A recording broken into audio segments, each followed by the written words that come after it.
presença do pai na vida do filho é fundamental para o bom desenvolvimento afetivo e social da criança. Esta afirmação é de especialistas que enfatizam ainda que a boa convivência entre pai e filho contribui muito para a formação de um adulto emocionalmente saudável. Infelizmente, essa boa relação entre ambos nem sempre é possível, principalmente quando os pais se separam de forma conflituosa. Nesse caso, quem detém a guarda se utiliza de diversos artifícios para impedir ou dificultar a relação entre o ex-parceiro e o filho. Um grave problema que tem atormentado a vida de milhões de crianças e adolescentes, vítimas indefesas da alienação parental. Uma síndrome que acontece quando um dos pais incita no filho o ódio contra o outro genitor. O programa Inclusão traz hoje uma série de depoimentos e informações importantes sobre a síndrome da alienação parental, que afeta milhares de crianças e jovens e pode desenvolver neles distúrbios psíquicos e emocionais graves. Como livrar a criança de um sofrimento que pode deixar marcas profundas e comprometer o seu pleno desenvolvimento? Advogados, psicólogos, juízes, entre outros especialistas, respondem agora às questões que envolvem a síndrome de alienação parental. Como conceito, ela é definida como quando um adulto, coloca uma criança contra um dos genitores. Tenta apagar ou excluir, da vida da criança o outro genitor. Essa é a definição. A mãe, sempre fez coisas para denegrir minha imagem junto à criança desde a separação. Antes eu tinha com o meu filho um relacionamento perfeito, de pai e filho. Meu filho vivia me procurando, vivia cobrando assim, passeios juntos, saídas juntos, coisas desse tipo. E de repente, quando eu me separei, e as primeiras vezes que ele veio passar comigo, os finais de semana estipulados pela justiça, ele já vinha todo armado, e todo, assim, com frases feitas. A alienação parental, como o nome diz, é uma ausência, é uma falta de contato, é uma falta de link com o pai. Com o pai ou a mãe também se usa esse termo também para alienação que sofre um filho quando longe da sua mãe. É um termo usado naqueles casos em que deliberadamente uma criança é impedida de construir uma relação de afeto com um dos seus genitores.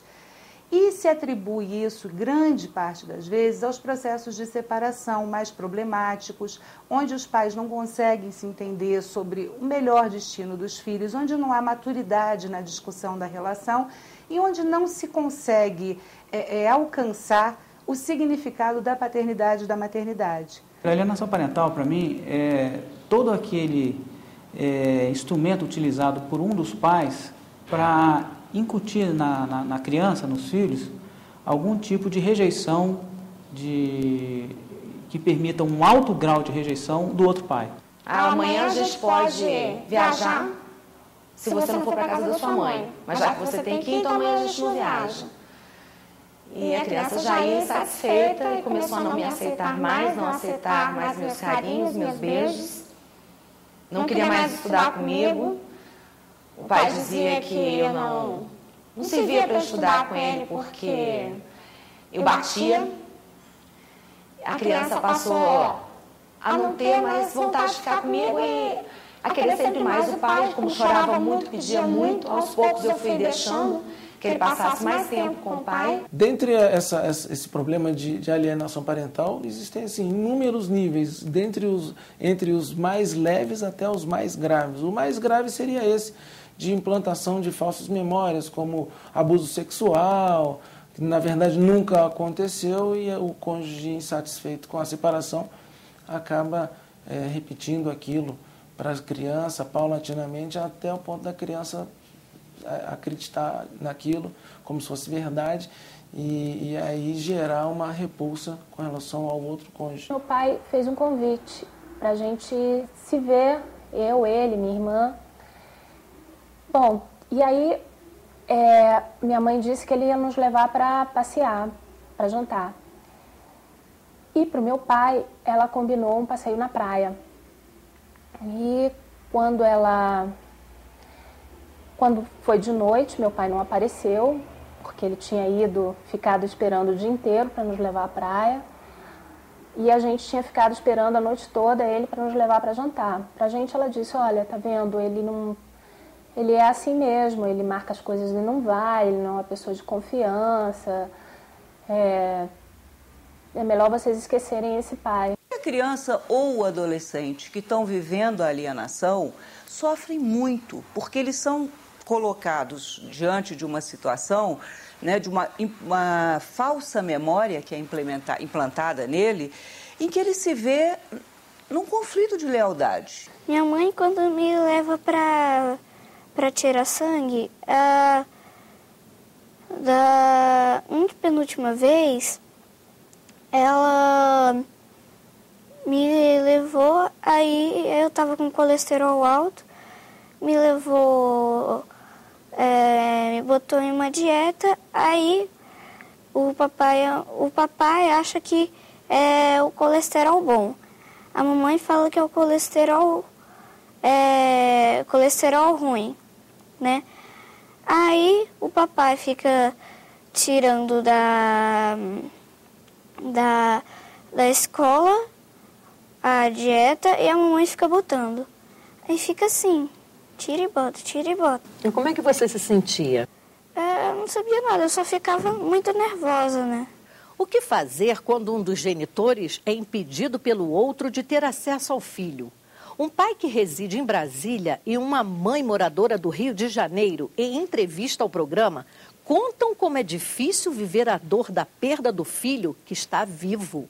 Ambos não foram identificados com receio de sofrerem represálias. Eu sou uma mãe cujos filhos sofreram alienação parental há 6 anos.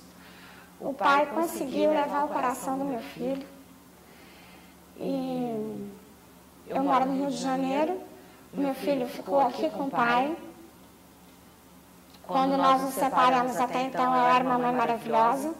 Depois disso, eu passei ao ver dele a ser incapaz de cuidar dos meus filhos.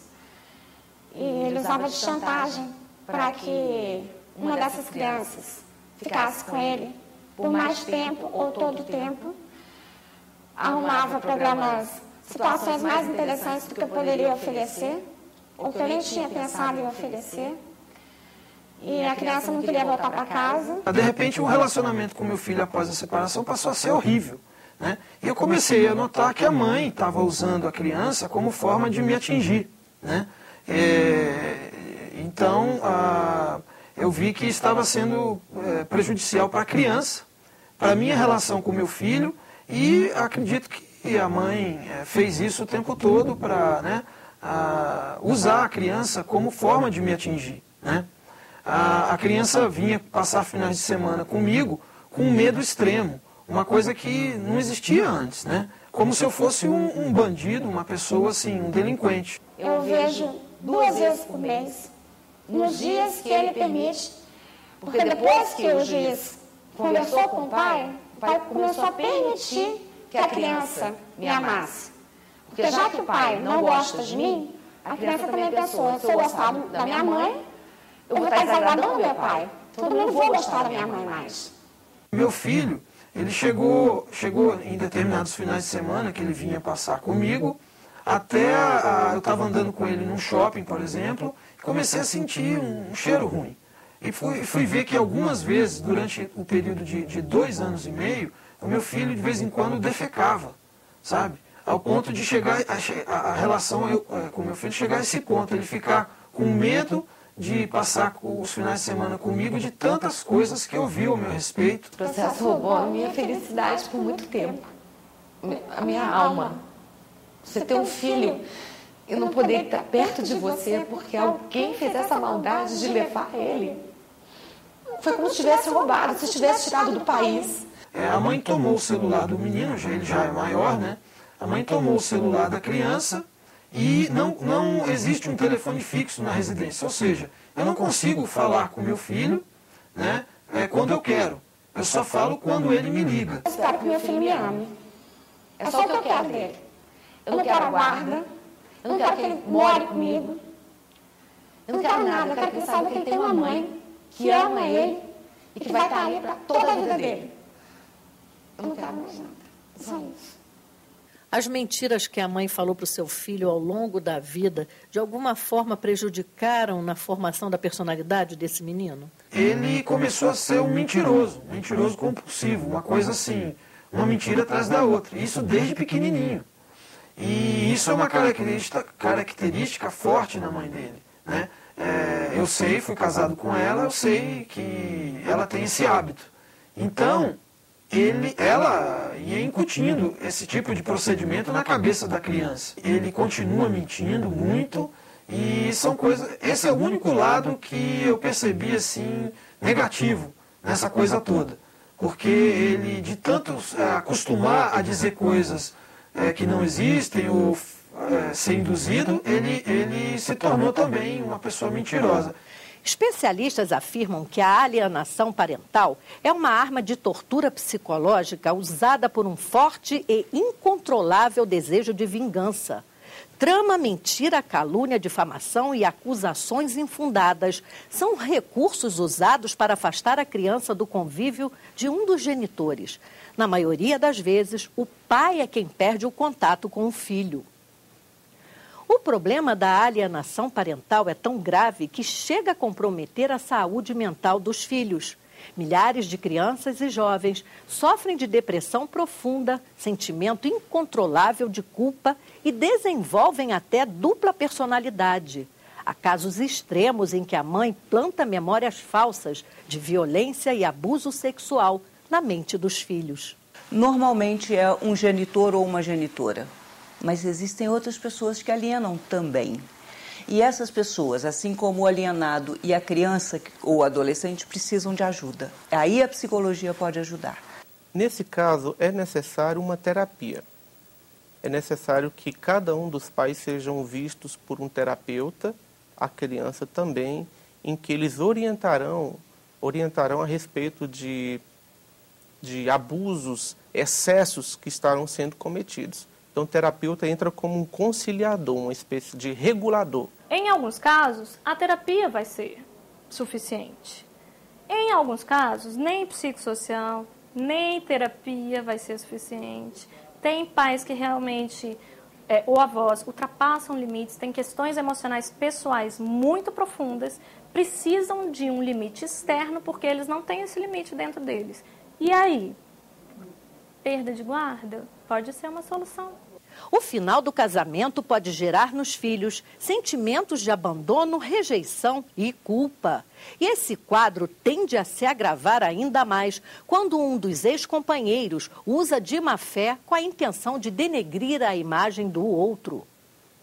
Todo tipo de artifício é utilizado com a intenção de ferir e punir o ex-parceiro e provocar o afastamento dos filhos.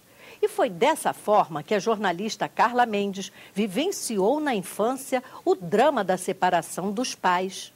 A jornalista Carla Mendes viveu a dor da síndrome da alienação parental ainda muito pequena. Quando eu tinha 2 anos de idade, meu pai e minha mãe se separaram. E a partir daí eu perdi todo o contato com meu pai. Todo o contato com ele foi impedido pela minha mãe. A gente não tinha acesso à família dele, não tinha acesso nem a fotografias, né, do meu pai, a gente não sabia quem era.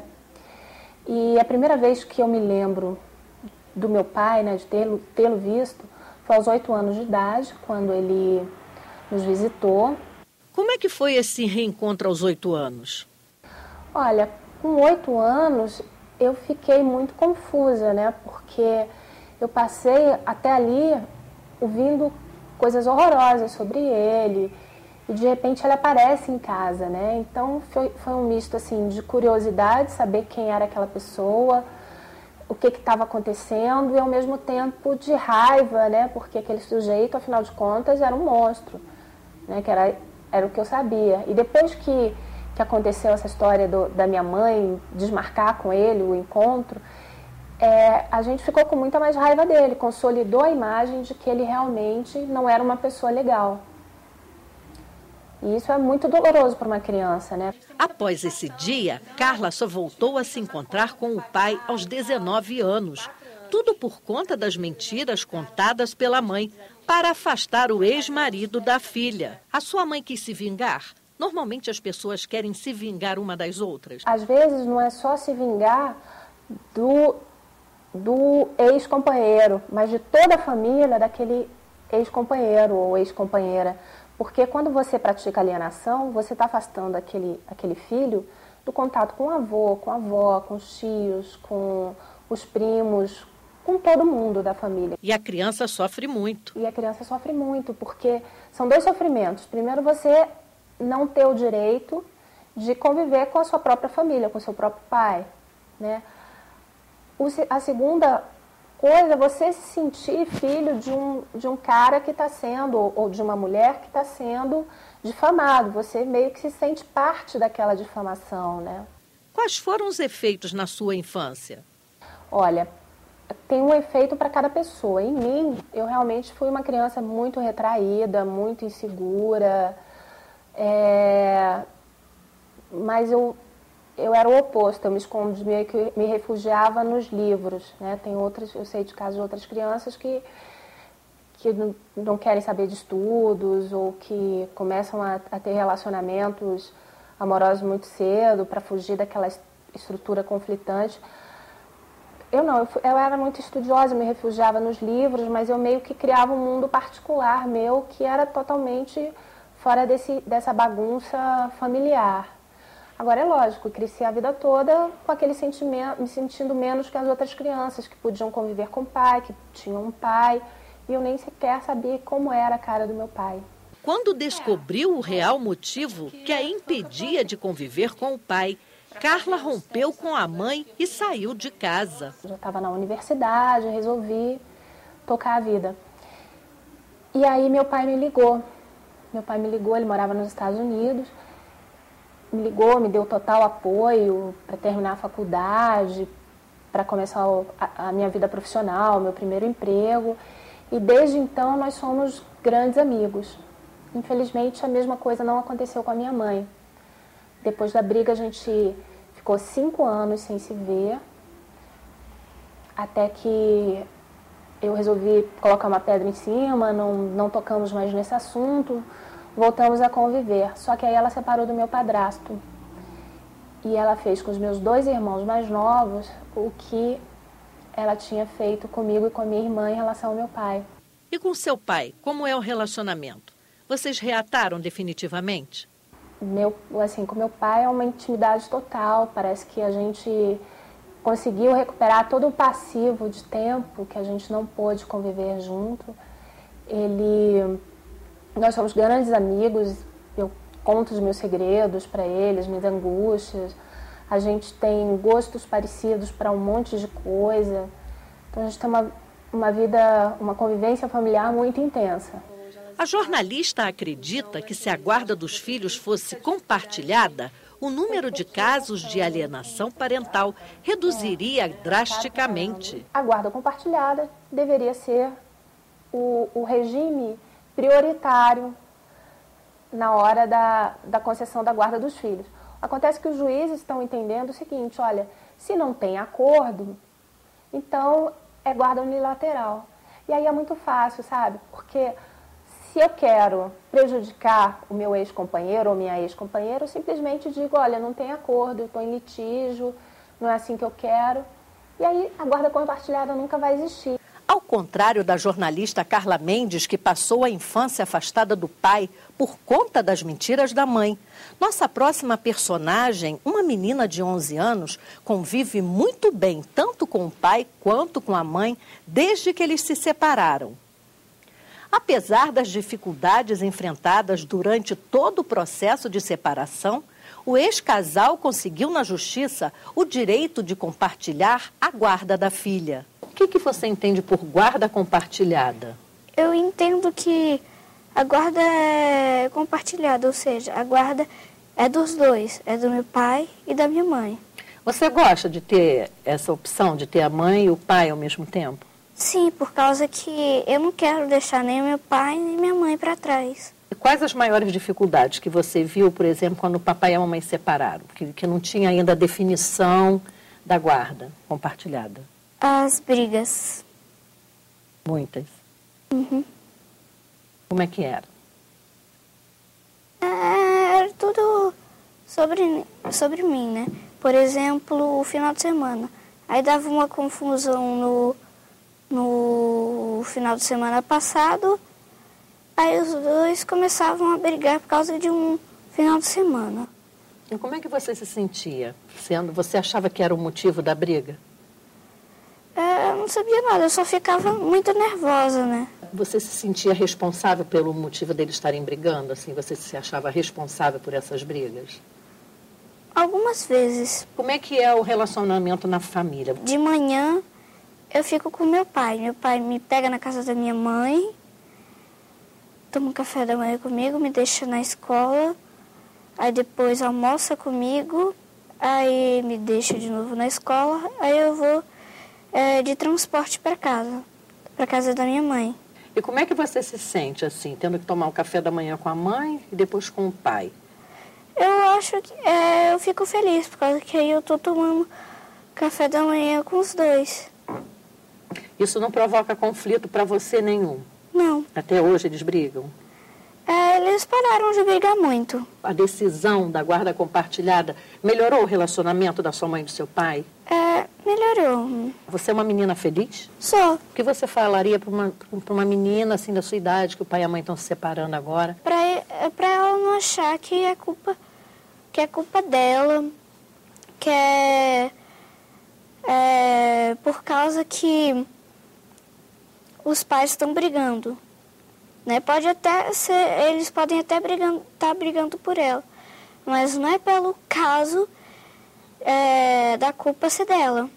De quem é? Falaria para a criança ou para o filho ficar calmo, não ficar nervoso com a separação dos pais. Aceitar. Aceitar, porque também tem um lado bom. Ele pode ter 2 bichos, tem 2 casas. Se tivesse que escolher outra vez para ter um pai, seria o seu pai e a sua mãe também? Meu pai e minha mãe. Não queria ter outro. Que bom. Porque eles são as pessoas que eu mais amo no mundo. E você tem certeza que eles também amam muito você? Né? Tenho. Certeza absoluta. Que bom. Muito obrigada por essa entrevista. Tá bom? A seguir, uma entrevista com os realizadores do documentário A Morte Inventada, um retrato fiel da alienação parental. Voltamos já.